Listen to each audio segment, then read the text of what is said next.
Hello everybody and welcome back to another episode. In today's program we're going to be looking at this camera. This dates from the early 70s, I think this is 73, 74, and this is made by Fujifilm under their Fujica brand. They're kind of killing it at the moment with their digital cameras, but this just shows how far back in history Fuji actually go.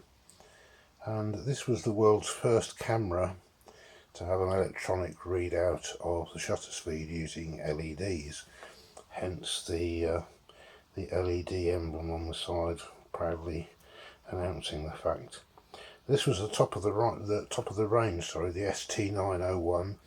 There was an ST801 and ST701 as well, but this was the top of the range. So let's take a look at this camera. Right, if we start at the front, on this side we've got flash connectors, one for electronic flash and one for bulbs. The flash sync speed is a 60th of a second. This camera uses the M42 mount, but it's been slightly modified in that it now has a lens release button. And this is to make sure that the lens couples correctly with the meter, because this camera offers full aperture metering as opposed to stopped down metering. Now with stopped down metering, which was on a lot of cameras prior to the 1970s, and only very expensive cameras had full aperture metering. Full aperture metering means that it meters with the lens wide open, and there's a means of communicating the selected aperture back to the camera, and that's exactly what these lenses do. This is slightly modified. As you can see, it has a little tab on the side here, which is not really the M42 standard. The M42 mount was created before the Second World War by those people at Zeiss, yet again something else that Zeiss pioneered, and also Praktica, quite commonly known as the Pentax Praktica mount. Originally it didn't have this auto function, but that's something that most camera manufacturers followed along with, and what that does is it stops the lens down. Stop down metering only meters when the lens is stopped down. So if your lens with this camera, for example, doesn't have the communication lug to tell the camera what aperture you selected, you have to stop the thing down to get the meter reading. And that's obviously a bit of a pain because the whole viewfinder goes quite dim if you're using small apertures.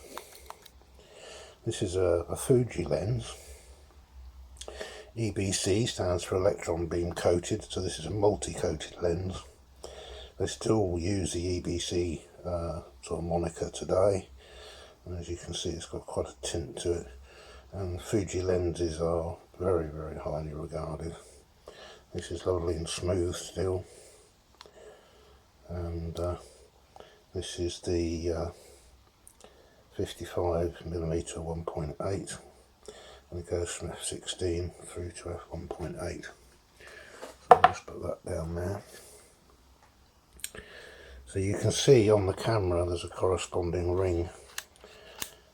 We've seen this kind of thing on Nikon as well, and that obviously tells the camera what aperture has been selected, and obviously it has a locking pin, which again is not M42 standard.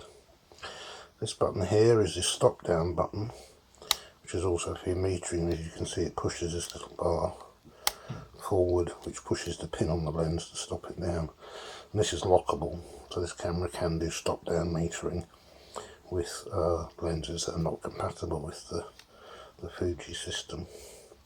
So around this time that the M42 mount started to disappear from cameras, I think this was the last sort of camera that they used the M42 mount on. They then switched to a bayonet like everybody else did, because obviously the communication between the lens and the camera body had greater requirements than the M42 mount could ever sort of manage.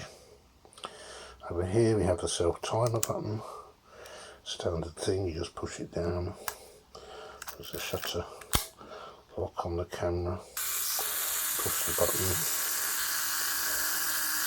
Nice clockwork whirly sound.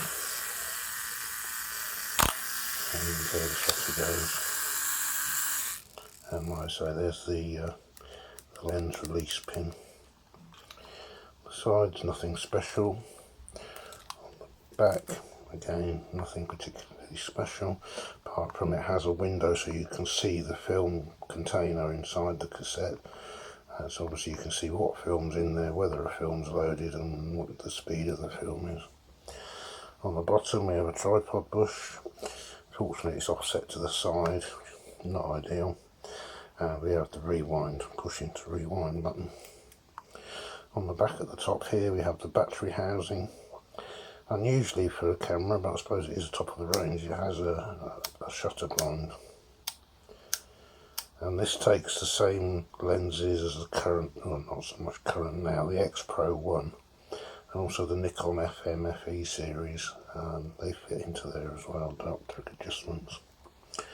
On the top we have the advanced lever, a bit unusual in that it's hinged, which is not really a common feature on cameras. Threaded shutter release, and that's lockable. Camera normally is in the auto mode, it's an aperture preferred priority. I've shown you a lot of shutter priority cameras because obviously shutters were mechanical before this. This and the Pentax ES sort of started the electronic shutter revolution, along with the Olympus OM2 of course. Because it's got a stepless shutter, it can set any shutter speed between 20 seconds and 1,000th of a second. And obviously it has exposure compensation, 2 stops in either direction. This is a little lock button up here, 2 stops in either direction. And if we turn it round, we have a selection of mechanical speeds. As I said, in the 70s people were a bit wary of electronics and electrically powered cameras. If there's batteries dead, then the camera would be dead. But this one has 1,500, 250, 125th, 60 and B is mechanical speeds. Obviously 60 with the X is the flash sync speed. So I'll put that back onto auto. And that should lock in that position.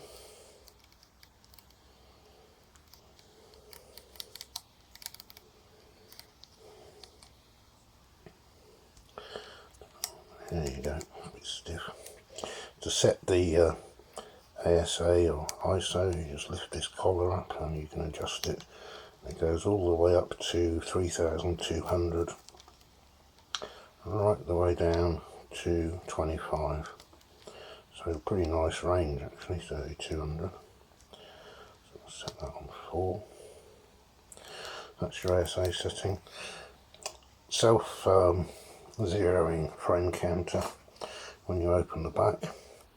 Hot shield on the top, extinct. Film plane indicator. Rewind crank. And the now standard sort of way of opening the camera backs. If there's no catch on the side, it's just to pull up on the rewind lever. The camera back will open. Here we see a cloth focal plane shutter. It runs horizontally. Rubberized cloth. You can see the loading system, fairly simple, loads, little slots. The drive, the film plane. This is obviously where your film goes. This camera could do with the light seals doing on it. And obviously the pressure plate at the back and this little window surrounded by foam, so you can see what film's in it. Right, let's put a battery in it. It doesn't use mercury batteries, it uses a 6-volt battery, this one. So we just open the cover and it takes one of these, and this is a 4 SR44. So imagine this is the same size, it is basically 4 SR44s, and it goes in, there should be a little diagram inside with the positive facing out, So unusual to have the battery compartment there, normally on the base of the camera.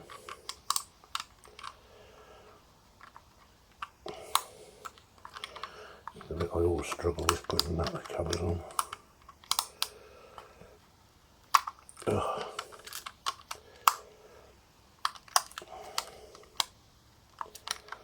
They're always sprung loaded.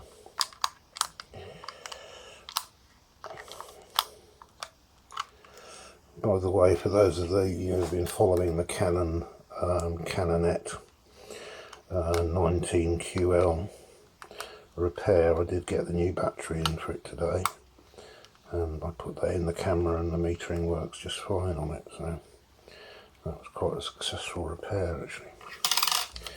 Right, that's the battery in, that's it wound on. Now, I don't know whether you're going to be able to see this. Oh, we're on auto. Let's put a lens on, that's probably confusing it. So, thread mount lens.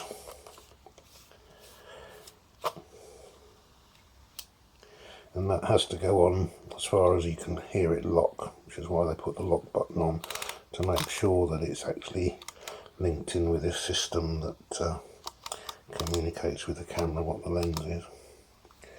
So if we open it right the way up and semi-press,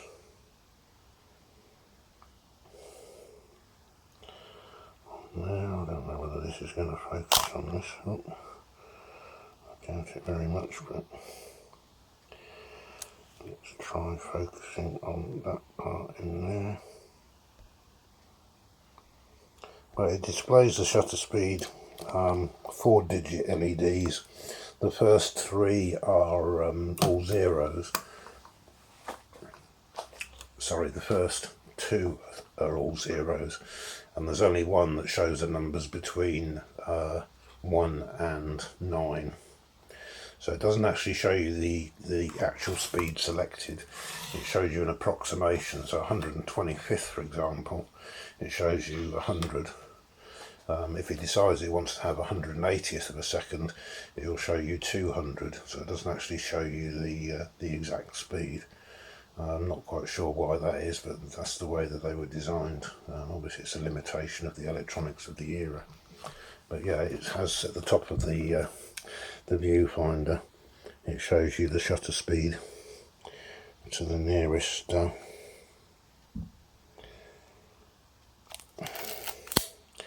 probably got to be cocked for that to work. This was actually my first SLR camera, actually, when I was, this was back in '77. So yeah, there you can see at the top of the viewfinder, but you can't really see what the figure is. I'll try taking it further away, but it's so small it's not legible. But yeah, that's the selected shutter speed indication. Doesn't tell you what the aperture is inside.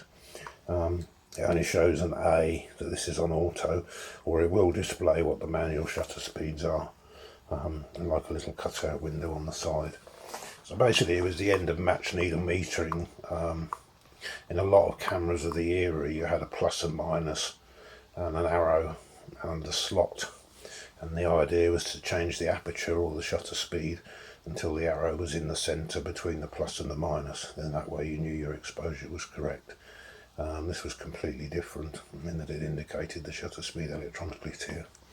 And like I say, it was the world's first camera with an LED readout of the shutter speed. So it's another world's first camera. Right, I wanted to test this one with flash. So I have my trusty test flash gun here. I'm not going to flash it at you, I just want to see whether the flash actually works on this. I've never used it with flash, so it's wound on. I need to set that to a 60th, which is the X sync speed. Yep, so the flash does work on it. Metering seems to be working, it seems to agree with my handheld meter and other cameras, so this is a functioning working camera. Quite nice, made in Japan, quite heavy, quite chunky. all metal again, so yeah, it's very good quality. Fuji do make very nice cameras and particularly nice lenses. So these come up on eBay every now and again. They're not particularly sought after or collectible, which is a shame really if you're into M42 mount lenses, and there are some cracking M42 lenses, particularly the Pentax Super Takamors, and things like this lens here, which is a Voigtlander. This is a Colour Ultron, which again is a M42 mount lens, and this is an absolutely stunning lens. This is M42. As you can see, it has the auto function, but it doesn't have any other connections. It does seem to have a sort of locking pin around the side, but yeah, this would fit on there. There's a lot of M42 lenses around.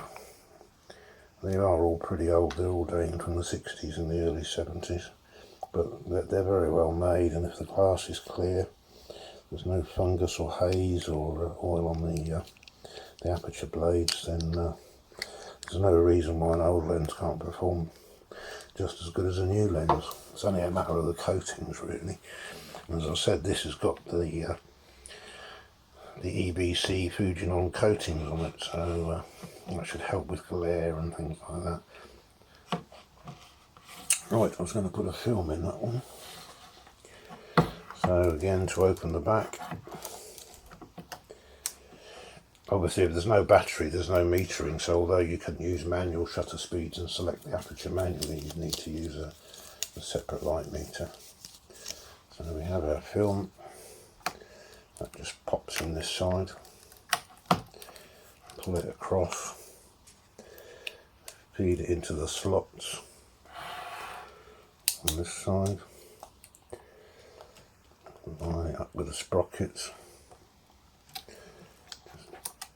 fire the shutter, wind it on until the second a lot of sprockets are engaged at the top, close the back.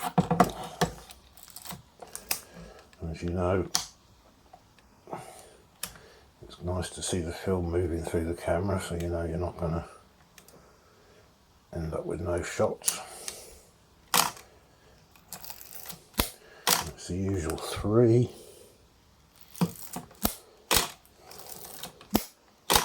Set the ASA, which we've already done because it's 400. I'm going to overexpose this by a stop anyway because it's the out-of-date HP5. You can also see on the older lenses that you get these depth of field scales, which is missing on a lot of modern lenses, and these are really useful for showing you the depth of field at various focus points and the f-stops. So there you are folks, that's the camera for today, the Fujica ST901. Quite a modern camera for me, dating from the sort of mid-70s. I got mine I think in 1977. It would have been 2 years before I left school, and yeah, I was very happy with it, but I must admit I did prefer the bayonet mount, and I was always hankering after a Nikon, and my first Nikon was an FE actually, and the FE is a similar sort of camera, aperture priority.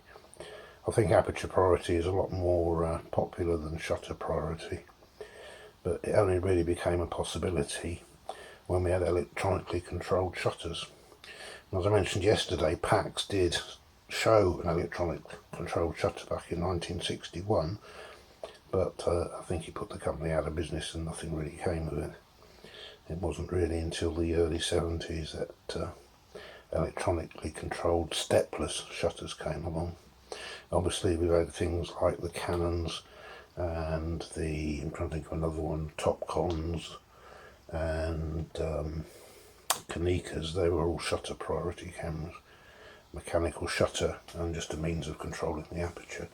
You didn't have the choice, you had one or the other. It's not like modern days where you've got different modes and you can choose between shutter priority and aperture priority on a modern camera.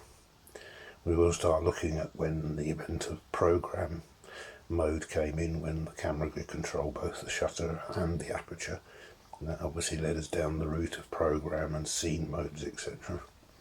and that comes in the next decade, which is the 80s, which we will be covering in future films. Thank you very much for watching. Hope you found it interesting. Comments down below, questions, queries, always happy to hear from you, and I look forward to seeing you in the next one.